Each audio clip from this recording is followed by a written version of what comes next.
Right. Asalaamu alaikum, everybody. We've come to you with this particular video because it's a question we actually get quite a lot. It's a question that, because it comes up so often, it's easier for us to make a video on it and leave it as a permanent resource than to keep answering questions individually. My name is Dr. Rachel Sara Lewis, and you are? Himayah. Himayah. We're both from the Muslim Alternative Education Advocacy Service, and then I also run something independently called the Muslim Women's Hour. So we're running this on both platforms. It will be posted on both platforms just to make life easier for everybody, but mainly for us because we don't have time. Himayah, do you want to explain who you are in general?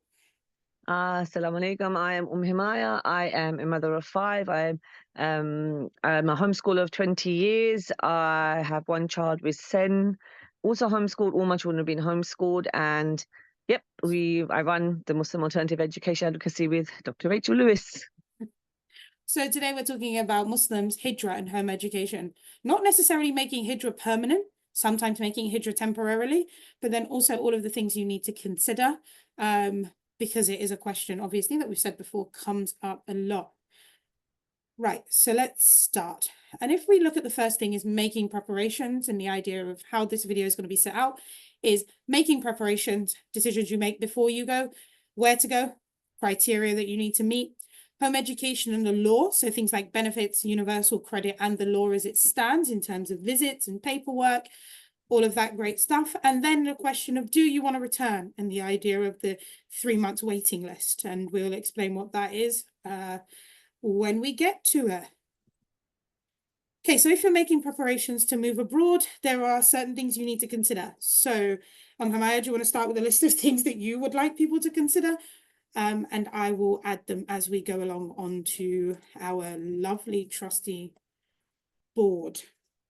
I think one of the first things that need to be considered is obviously, I mean, there's a lot of things, but mainly, the duration of time you're going to be there, and obviously what the law states regarding home education or in general regarding being abroad. Because I think a lot of people come to me or come to us, and they're not I think it's a bit too late. Nobody really asks beforehand.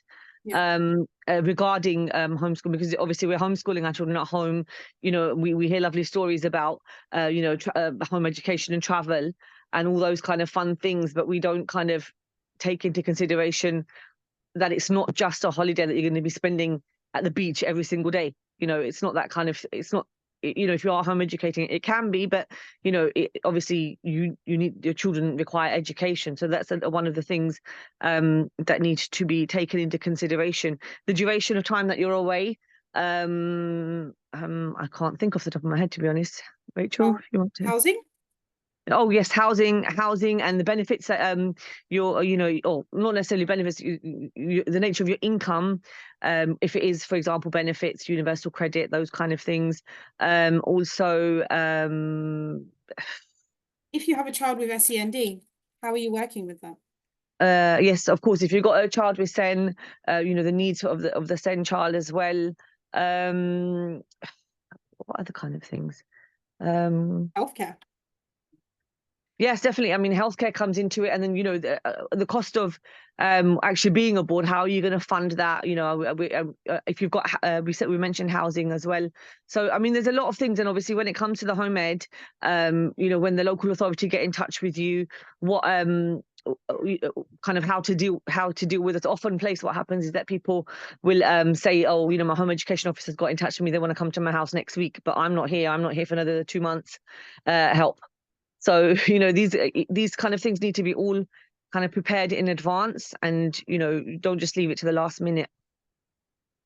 It's also the idea of planning in general. A lot of people haven't actually planned. And I'm dealing with a family currently at the moment where they didn't actually think about the idea of passports. So they've gone out, and it's necessarily that there's 6 months you need on your passport to get in and out of this particular country. And they didn't check the dates on their passports and have now ended up in a situation where they are applying for their passports from abroad, which meant that their tickets now need to be changed, which is an added expense. So what I would say to you is then the idea of planning for the unsuspected. So just planning in general. So what happens if an accident happens? Have you sorted out things like life insurance?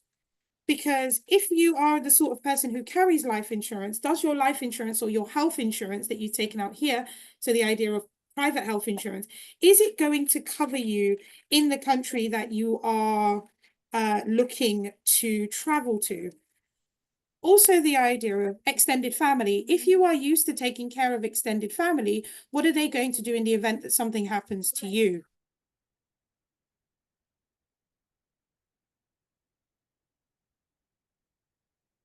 So it's the idea of extended family and then extended family ties.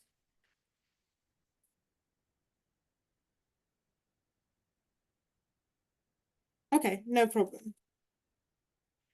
If we then go a bit further and we start looking at other things in that idea, there's something in my eye, which is not great. We've also got to consider where we are going. Where we are going, the cultural norms, the expression of values, common values, where are you going to eat? All of those sorts of things need to come up. So if we're looking at we're looking at where we are going, it will be more of an idea of where you want to go, but then also what are you going to do there in terms of education. So if we look at the way the system is set up at the moment, we've got this idea of if you've planned in advance for your child's education for the academic year, how are you going to then think about local authority visits if you accept them? If you've always accepted them and then you choose not to accept them now because you are abroad, the main thing that we want is transparency. Be transparent about where you're going and what you are going for. But then you also need to have this idea that if you are looking at possibly coming back, and that's what we need to talk about later, you've got to have the idea that if your child is going out to, say, for instance, the Middle East, and they're going to study Quran, and they're only going to be studying Quran, what are you doing in terms of the rest of their education? So remember, we've also got this idea of educating the whole child. And then what is your provision for keeping up with their education outside of just Quran when they are abroad? So what I think, provisions have you put in place? Go ahead. yeah, I was going to say that I think a lot of people don't really take that in. I mean, some people, to be honest, I have spoken to, they do things with their children at home Yeah, when they are abroad, but there's others that just don't. They're actually just away on a holiday, they but are. an extended holiday, and just it is just the Quran and the Hifz program Okay, but and then nothing what's else. the problem with that is when you come back from the Quran and the Hifz program, it's the idea of prevent. Yeah. And for those of you who are unaware of what prevent actually is, prevent is a stickler in the side of every Muslim family. It's the idea of how much or how little of yourself can you be Muslim without being reported to authority. So, And it is a real threat in the Muslim community. yeah, It can happen. I mean, I dealt with a recent case where the sister, she one of the kind of the social services, they've come from Prevent. She's in this country, but it's just, it's under for any reason, there's Prevent referral. So it is one of those things that need to be taken into consideration. In theory, it's okay for you to do the Quran and Hifz, yeah. but you have to, why would, for me, the way I see it is, why would you not prepare your children to be able to do other things as well, And maths and English? that's the whole idea, isn't it? The preparation of needing to be able to do various other things at the same time is also going to be an issue. Yeah. But I think it's the idea that Muslims don't get the same benefit of the doubt as other communities. And I think it's a lot of the communities that are within the idea of orthodoxy that don't necessarily get the same sort of leeway. Oh, yeah, it's great that your children travel. Oh, it's great that you do various other things, but it's the idea of what did your children learn while they were abroad? You could talk about things like language acquisition, and it being the benefit for them that they acquire the languages that they are involved in. But then you also need to think about it is the idea of parenting and then the idea of dealing with the whole child. The only time that these things become necessarily a big issue is when we're not adhering to the idea of the law when Yeah. it comes to home education. The law is very vague in the way that it's written, but the guidance is very stringent. So if we look at the idea of what the law actually says the law of home education and how the law of home education becomes beneficial in your fight against systemic racism is the idea that we can look at, it is up to the parent as to what they teach their child. It is up to the parent as to what their child benefits from. It is up to the parent how we choose to go about the idea of doing something like a temporary hijrah. And if we're doing a permanent hijrah, that's a completely different story. If you're doing a permanent hijrah and you are deciding to move abroad, the main thing you need to consider is the law itself. But we also have to think about the notion of benefit systems. If you are claiming child benefit for your children, so we have quite a few things that we need to discuss in that topic. And one of them being this idea of the old version of what used to be housing benefit and council tax benefit. But then also children's allowance and all of that sort of stuff, which had now been amalgamated into universal credit. Universal credit rules are very different. If you are on what we call a legacy benefit, so housing benefit, council tax benefit, those sorts of benefits require you to live in your home. If you are not in your home, there is, depending on the local authority that you're under, be it in London or outside of London, there is the idea of subletting a particular room, and you could be out of the country for a certain period of time, but you need to be back, usually 12 weeks. But we seem to have this problem where people they sort of think, oh, this does not apply to me. And it's that whole, oh, it doesn't apply to me issue, which causes issues for everyone else later on. And that later on part of it is actually quite hard. And it's hard for us to come to a viable conclusion on what to do. So the advisement is, what do you advise on, Himayah, in this idea of the notion of benefits? Just, I mean, find out what the rights are first, isn't it? Or what what you're supposed to be doing first. And that's obviously what this this video is about as well, is to kind of just educate people about the limitations. I mean, some of the limitations are general anyway, but some of them obviously apply to you if you are going abroad. So find out beforehand. It's not going to take you long to find out. And if for example you are taking things like UC, even if it's, or you are, it is getting paid for you, your council tax housing benefit, then find out what the guidelines are, and don't take advantage of it thinking it won't happen to you. Imagine now you've got a letter and it says you need to give up this information, or we've overpaid you, give us this information. You're not here to receive that letter, or somebody might not be home to receive that letter. It's going to leave you in all kinds of pickles. So it's better to do your research beforehand then just get stuck and panic, because that's what happens. We've had people come to us who are in a panic now because they didn't declare that they were abroad. They've been abroad for maybe a year, maybe a bit longer, claiming benefits here. And suddenly, for whatever reason, they got found out. It could be a number of reasons. It could be the fact that they had UC appointments, they weren't attending, or they weren't fulfilling their commitments, or someone perhaps reported them, or they may have had I don't know, maybe a leak in their flat or something, or from the upstairs, and the council tried to get in downstairs, realized they're not here, the house hasn't been lived in for a while. There's a number of reasons it could happen. We don't think, well, it's not going to happen to me, but those kind of incidences where there's, for example, I gave for a leak, that's not something that is in your control.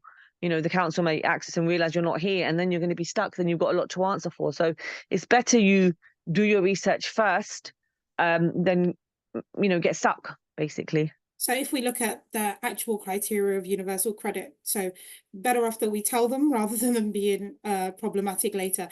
It says if you go abroad, and this is the gov.uk website, and it's claiming benefits abroad, and we're going to focus on universal credit because everybody's supposed to move over to universal credit at some point this year. It says if you go abroad, you can continue to get universal credit for 1 month. You must be eligible for universal credit when you are going abroad and remain eligible for it whilst you are abroad. And you must tell your work coach that you are going. If a relative dies whilst you're abroad, and it would not be reasonable for you to come back to the UK during that period of time, you can get universal credit for 1 more month. So the maximum is 2 consecutive calendar months, right? You can't reapply for universal credit whilst you are abroad. If you are going for medical treatment, then you get 6 months. If you are abroad and you are part as due to work duties, but only work duties if you are a civil servant, diplomat, or a member of the armed forces. You must have your main home in the UK before you were sent abroad. And all of those sorts of things are necessarily what you can apply for. If you are on the idea of job seekers allowance, there's a new type of job seekers allowance. You have to be registered for at least 4 weeks before you leave, and you have to be looking for work in the UK up until the day that you leave. If you are going to a non-EEA country, which is the Economic European jurisdiction, so the European Economic Area, or Switzerland, you can get up to 3 months. Nothing goes over 12 weeks. You cannot claim anything for more than 12 weeks. And that includes things like child benefit. You cannot claim it for more than 12 weeks and expect that they are still going to continue to pay it. The reason why we are warning people of this is because they are going and expecting that they have the ability to claim their benefits whilst they are out there. Then they are not able to do that. If they return, you're going to end up with problems. And the problems that you are going to have is that you're going to have to end up paying back all of the money that you have indeed claimed. I mean, also the issue of fraud comes into it as well, isn't it? And then that's the whole idea of fraud. And if you are in the idea of going through a fraud investigation, that is going to cause so much more havoc and stress and turmoil than you actually want to. You could actually, if you are in local authority housing, you've got to tell your local authority that you are leaving, and you can only keep that home, I think, for 6 weeks after you do that. Especially if you are claiming benefits and you don't have the ability to pay your rent in full, this is not something you should be considering. Anyone that is considering moving abroad full-time, the first things you need to think about are, if you are on some sort of benefit, get rid of it. If you are then still on, if you are going to claim your benefits for 12 weeks, you need to consider all things such as flights to come home. You need to consider awareness of what's going on around you. You need to keep up with the idea of what is the political situation in the UK when it comes to home education. You also need to run down the idea that during the King's speech, they've spoken about a register and the idea of registration. Even though this may take a long period of time for this law to become law, this has been something we've been fighting for years. So it's been going on from since I was young. So it was the idea of the bad man era. But now it's becoming a bit more prominent that they want this to happen because they keep bringing it up over and over again. If it becomes that registration is going to be the responsibility of the parent or the carer of the child, and you do not register that child because you are abroad and you are in a way committing fraud at the same time, you are looking at a potential prison sentence. It's not something they're going to take lightly. So you're looking at fines for not keeping up with your child's education, but you're also looking at a potential prison sentence because you haven't done what you've been asked to do. I think as Muslims, we need to understand that we as Muslims have to, we're obliged to abide by contracts, and also the idea, of tying your camel as well. That this is a possibility. So make sure you've done everything that you need to. Don't just say, again, it's that attitude of, it's not going to happen to me. Allah is my protector, etc., etc. But Nabi Sallallahu said we have to tie our camel. So make sure you tie your camel and have found out all this information. Well, it's here in front of everybody now, and done what is required of you. And don't get into that situation where you're panicking now, thinking that it's not going to happen to you, but you don't know if it's going to happen to you or not. Because we've had issues where people have gone abroad, or the children have gone abroad with one parent. They have deregistered that child correctly, or the child has never been in school at all. And it's been a situation where constantly they are being bombarded by their local education authority. Some local education authorities are better to work with than others. Some will give you the benefit of the doubt and say to you, okay, fine, could you provide us with paperwork and we'll just deal with it that way. Some local authorities are are under the premise that they have more control over your children than you do. And when they work in that remit, it's very hard for you to then say to them, that's not the law, if you are not working within the law. And that's the good thing, is the law's available to us. It is available to us. So we have to be able to use the law to our advantage by knowing the law.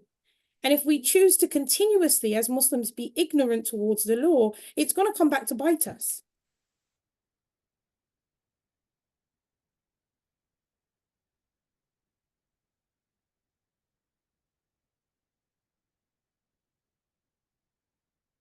And if we look at what the home education law actually is at the moment, we can pull that up too.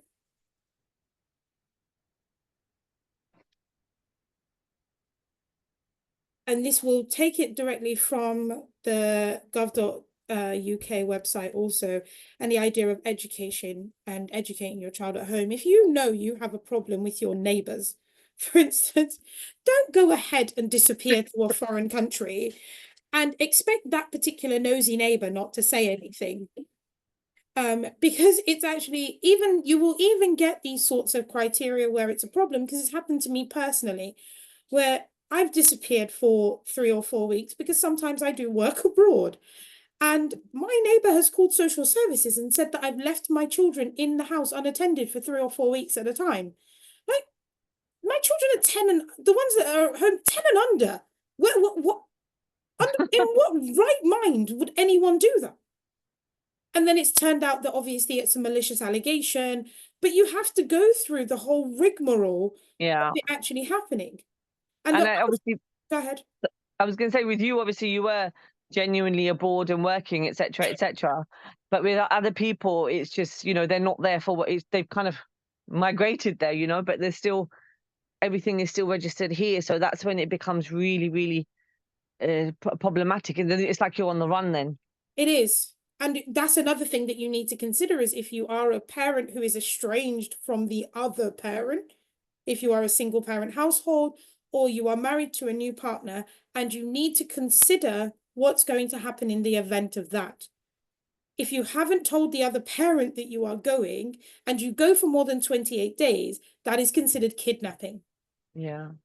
Unless there is an order of protection for your children against their other parent, or the parent has lost all of their parental rights, which is very hard to do if you were married at the time of the child's birth, or considered to be married at the time of the child's birth. That's the difference between legal marriage in the UK and a nikah in the UK. Consideration of being married and then also being married. You've got this issue, right? But then it says in the law that the council can make an informal inquiry to check your child is getting a suitable education at home. They can serve what is called a school attendance order if they think that your child needs to be taught in school. So this is where we're talking about the idea of, if you are considering that your child is going to go abroad to study a HIFS program, please make sure that if you are choosing to return, that your child is having a well-rounded education whilst they are abroad. So I think consider the also, basics of English and math. yeah, I think also some people, I mean, the people I spoke to, we were discussing it before, that, people go and obviously maybe with the intention completely to make Hijrah, and, but still haven't closed up everything here. Yeah. So they're claiming, but then, rent runs out, or, there's whatever's issues happened in the country that they've gone, they've had to come back, and they haven't bothered with education. It's just been, free play, or there's been like, so I think it's not well thought out for a lot. Yeah. And that's It's the not whole very, thing, is yeah, as a Muslim, you're told to tie your camel before yeah. you leave it there. So you've really got no excuse Islamically for not knowing, because if you've made a decision to do something, you must know. Like, people are considering going to African countries and Asian countries and also Arab countries, but not realizing that they cannot pay their rent month by month like they do here. And they would need to pay their rent, if they are doing that or building a home or whatever they're doing, they would need to pay for that in a lump sum.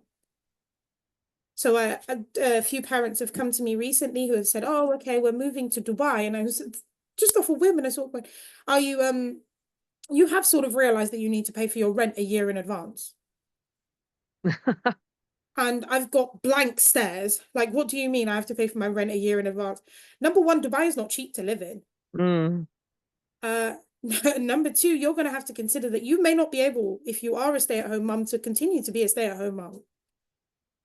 Your husband's wage that he's earning here may not cover what you are doing out there. And you also need to consider that your rent and utilities need to be paid for a year in advance. And they've gone, oh, I didn't know that. Well, but you've bought flights to go. Yeah, it's not very How thought could you out. not Yeah. know? But you've packed a container with all of your household essentials to go, but you managed to pack a container but didn't check the fact that you have to pay rent a year in advance. It's like, what were you expecting? To fly, touch down, and live somewhere and pay month by month? That's not how it works. So knowing the cultural norms of where you want to go to and what you're going there to do, your intentions need to be solid. Because if your intentions are not solid, you're really not going to be able to fly this. And one thing I really, really need to reiterate is if your child is already in a local authority school or an academy, you have to deregister your child. Deregister your child. It is a simple process. Don't think that you can move abroad for 6 months and the school's going to hold your child's school place. That's not how it works. There's a reason why your school says to you, okay, great, you want to go abroad. We're not allowing you to do that.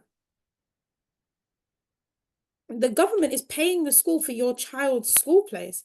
If your child is not there and they're not receiving the education from the school, where are they getting their education? If you want to take back that responsibility, take it back by deregistration. And a deregistration is deregistration letter. I'll put a link in the show notes so that it's very easy for you to just go ahead, you fill in the blanks and you send it to the school. The difference being is, Himayah, do you want to explain the difference between doing that and then a SEN school, special educational needs school? Yeah, so with a SEND school, obviously, it's you need to seek permission from the local authority. It's not as straightforward with the school. It's obviously you can just deregister, but with a SEND school, it's not that straightforward. So literally, with the regular school, a mainstream school, if you were to put tomorrow's date, for example, that's the last day of school for your child. But with the SEND school, there's a process. You need to prove why your child needs to be educated at home. Why, there's a whole bunch of criteria as well that needs to, you need to kind of demonstrate how you're going to be meeting those needs at home. So it's not straightforward as everyone might seem. But it's the whole idea of some people may get confused with the idea of my child's in a mainstream school, they have SEN, but they have an EHCP. Yeah. So if I say to you, okay, Himayah, I'm coming to you, I want to deregister my child is 9 years old, and they do have some SEN needs, but their SEN needs are not great enough, and the local authority has attributed them an academy, for instance. Yeah. That would be a straight deregistration letter. Mm. But some people will come to you and say, oh, yes, my child has an EHCP plan. And this even applies if they are in a SEN provision inside of a mainstream school provision. That is still, because the provision inside usually has a completely different name. Yeah. To the mainstream school that your child is under. You would still then need to seek permission in order for your child to be withdrawn from there. And you have to have it. You can't just say, oh, okay, fine, qadr of Allah. You've chosen to put your child into a SEN provision. You've also got to take the idea that they may not be able to come out. Yeah. They may not be able to come out, and you may just have to take that as part of qadr of Allah, that they're not allowing you to take your child out. And that's the idea of you've given up a certain amount of your parental rights with sending your children to school, or you've given up a certain amount of your parental rights with putting them into SEND school. They've taken away even more of your parental rights with SEND school, because you have to have the ability of the SEND school to sit down with a bunch of people who will check whether you can meet the needs of your SEND child outside of their school provision. Even if you as a parent believe that the school is not meeting your child's particular needs, that doesn't matter. That doesn't matter. What matters is the fact that they believe that they can meet your child's needs, and you have put your child in that provision, believing that they could meet your child's needs. Yeah. So essentially, you're asking for permission to take your child back. So you've got a legal responsibility to your child, and your legal responsibility is that they are provided with a full-time, well-rounded education to their aptitude and to their needs. So we're going to put all of the guidance and things that we need for that into the show notes page of this particular video. So I would honestly suggest that I'm going to show the page. Can you see the page come up, Himayah? Yeah. Right. So there are several sets of guidance here. The elective guidance for local authorities, which is 45 pages long, whereas the guidance for parents is only 24 pages long. I suggest as a parent, if you want to be an informed individual, read both. And do you want to one. just roughly just mention the website? It's gov.uk. It is And you said you're gov.uk. I'm going to put it all in the Yeah. notes at Yeah. the bottom of the video. I'll put them all in there. Yeah. But the law is set as it is.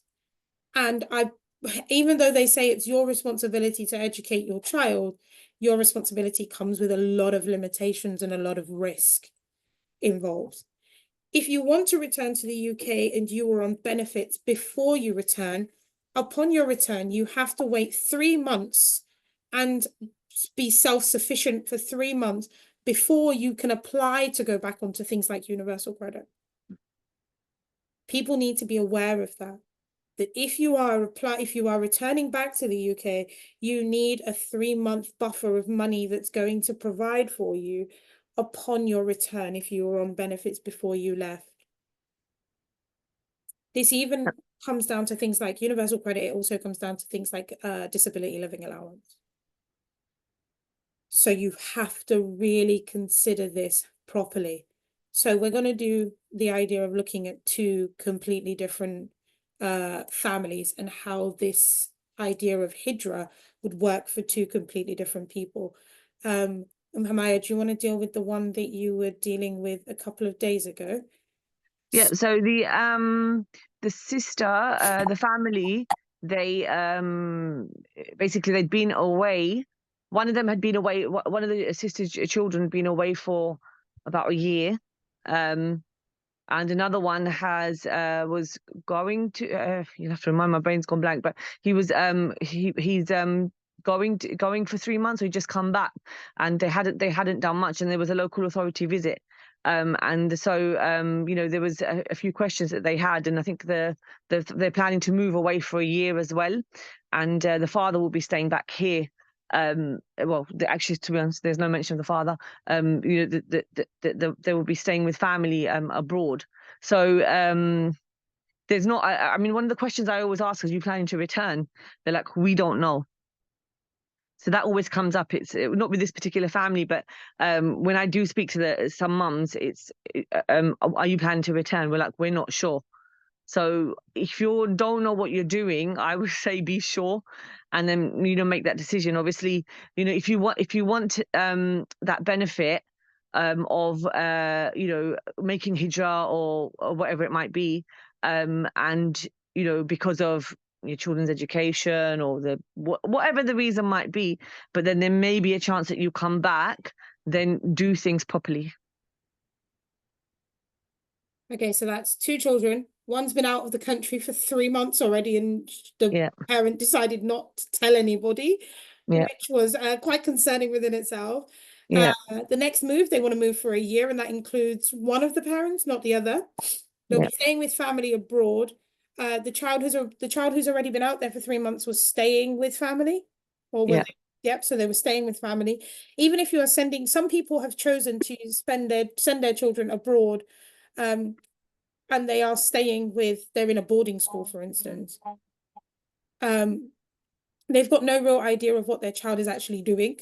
They sent their child to a complete and utter HIFT school in the middle of nowhere. And there's no one out there that they know to check on that particular child. So you've got to also think about the idea of safeguarding. I know we're all Muslims and we would say, okay, trust each other, but that tying your camel is a very, very important when it comes to your children, because they're an amanah from Allah Mm. and they are your responsibility at the end of the day. And you return them back to Allah exactly how He gave them to you, on the fitrah. And if you don't, you've got questions to answer for it. Yeah.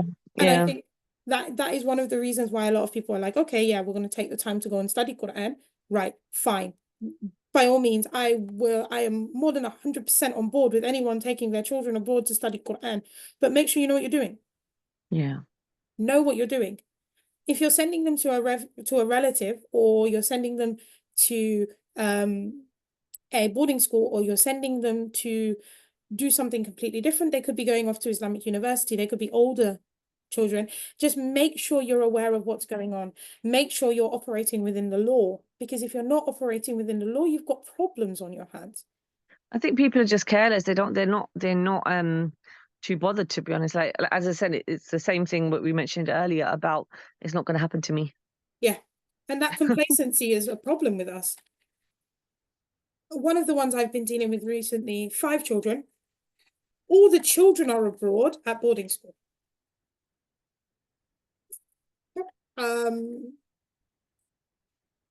She is claiming full benefits for all of these children, and then the same thing happens again. Oh. It's the idea of, yes, I am claiming for the children. Yes, the children are, well, no, the children are not here. And it seems to be the same questions we have to ask over and over again. Do you have a local authority house? If you have a local authority home, have you informed the local authority that the children are studying abroad?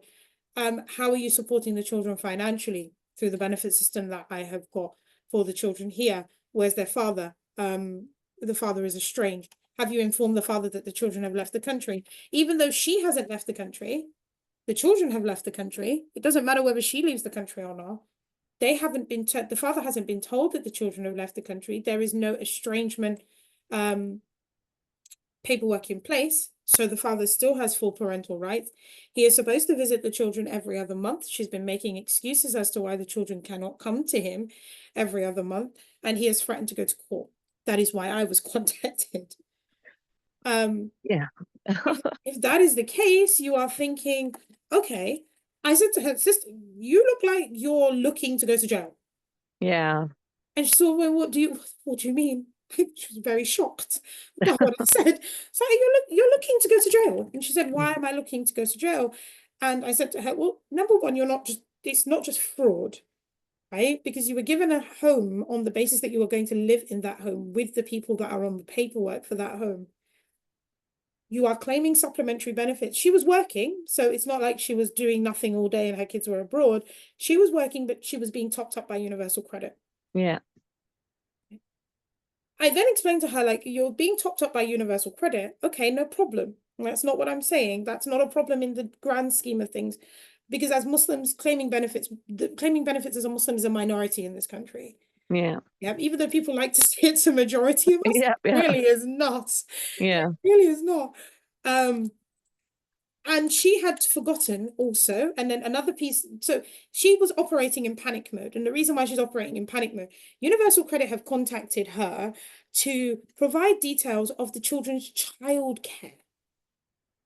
Right. The children are not here. So she's getting a top up for childcare and using it to pay their So abroad she's applied for childcare childcare payments. Right. previously. Okay. Right. So before, when the children were here, because she was working, she was paying a tuition Yeah. I understand. Yeah. for childcare. Yeah. And had neglected to tell them that the children were not here. Yeah. So That's for the childcare vouchers, isn't it, that that's they the offer? childcare voucher. Yeah. So for Yeah. 3 months, her children had been abroad, and she had not told them that she was not using the childcare. Wow.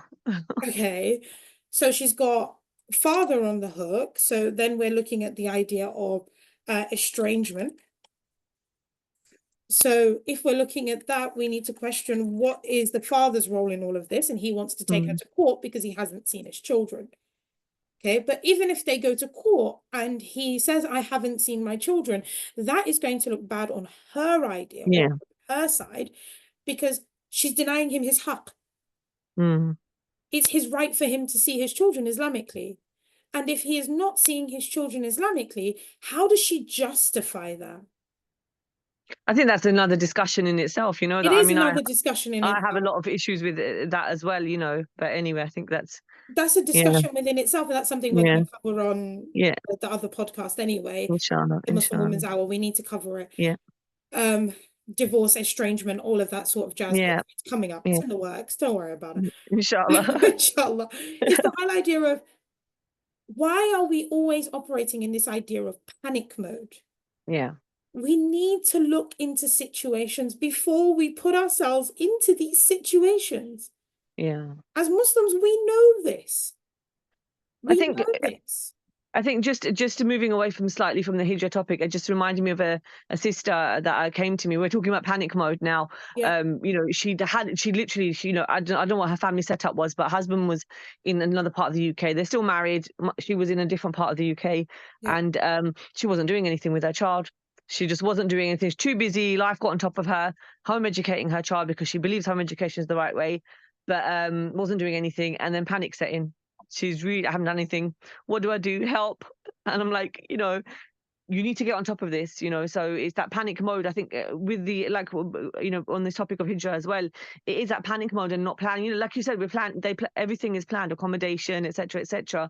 But why are we not planning this aspect of it, which is so important? Yeah. You know, it is our child's education, and you know, we research the laws here about, I don't know, passports or any other you know, we research here and we research there, but we don't research this aspect of things. Yeah.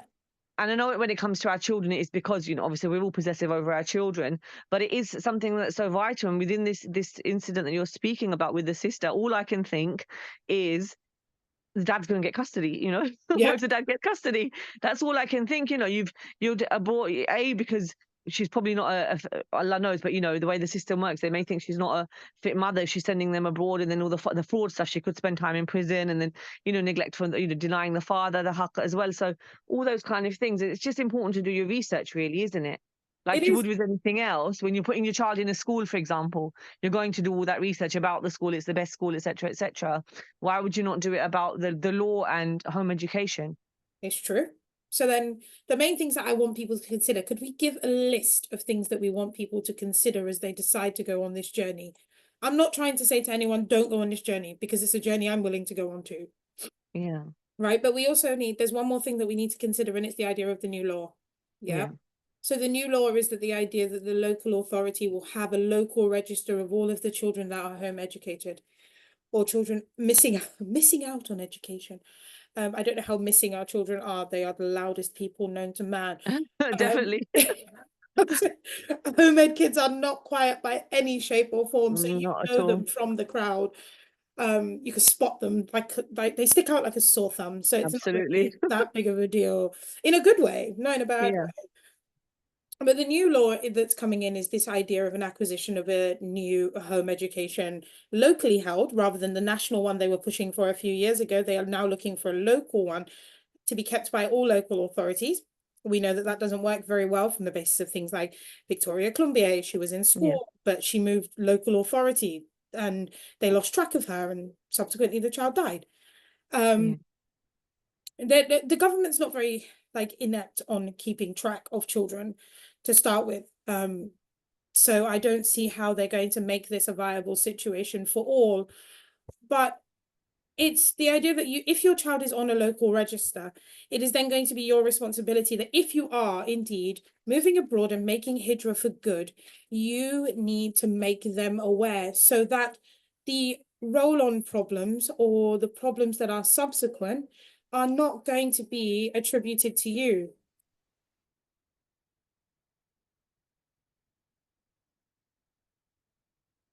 And when those problems start, sorry, I had to cough.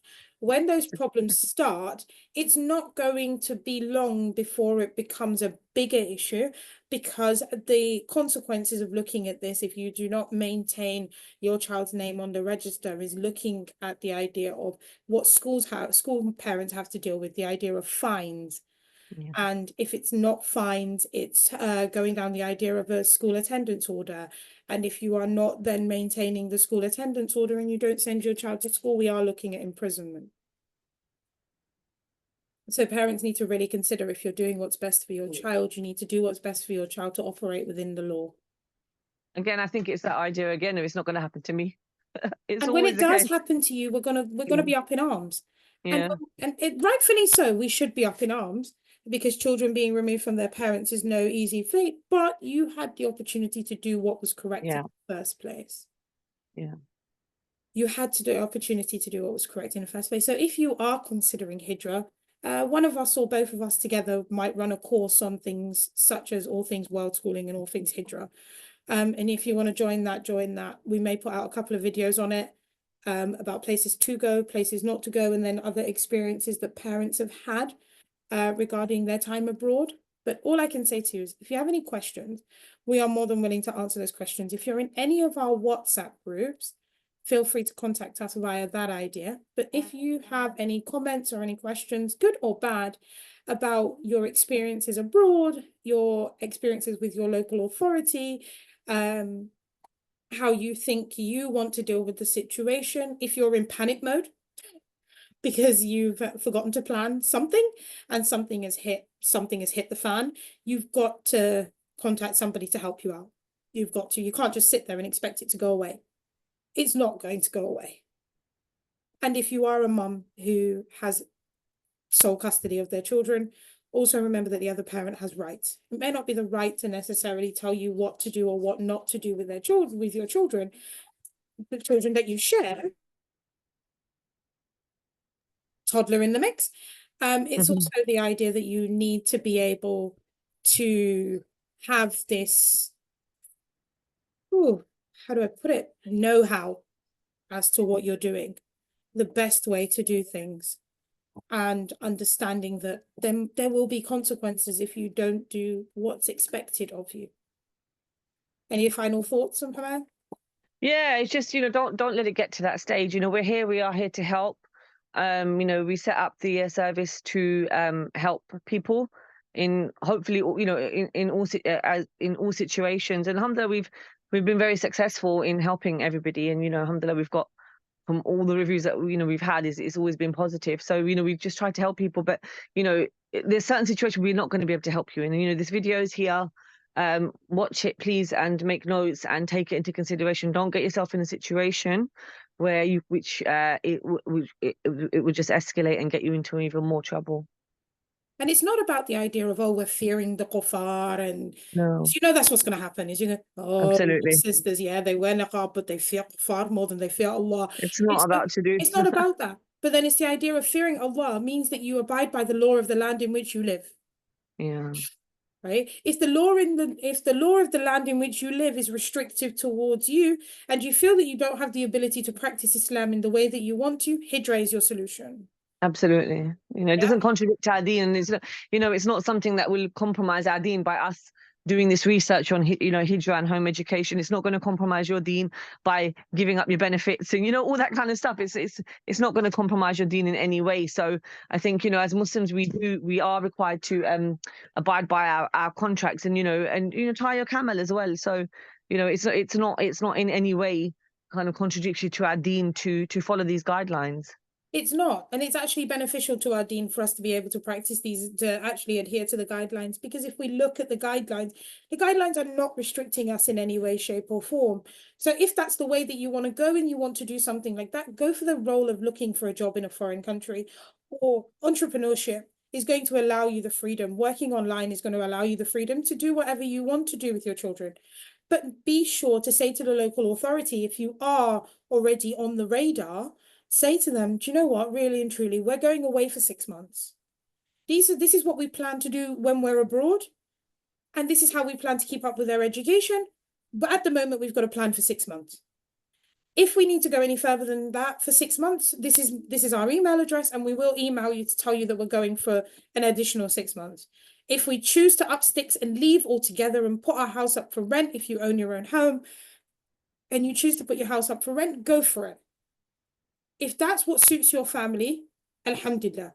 But what I'm saying to you is, if that's not what you are doing and you are doing it incorrectly, think about the fact that we are all an ummah.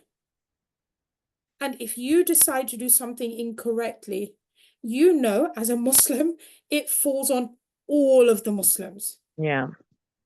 All of the Muslims. If one Muslim does something, all Muslims are responsible. If one Asian person does something, all Asian people are responsible.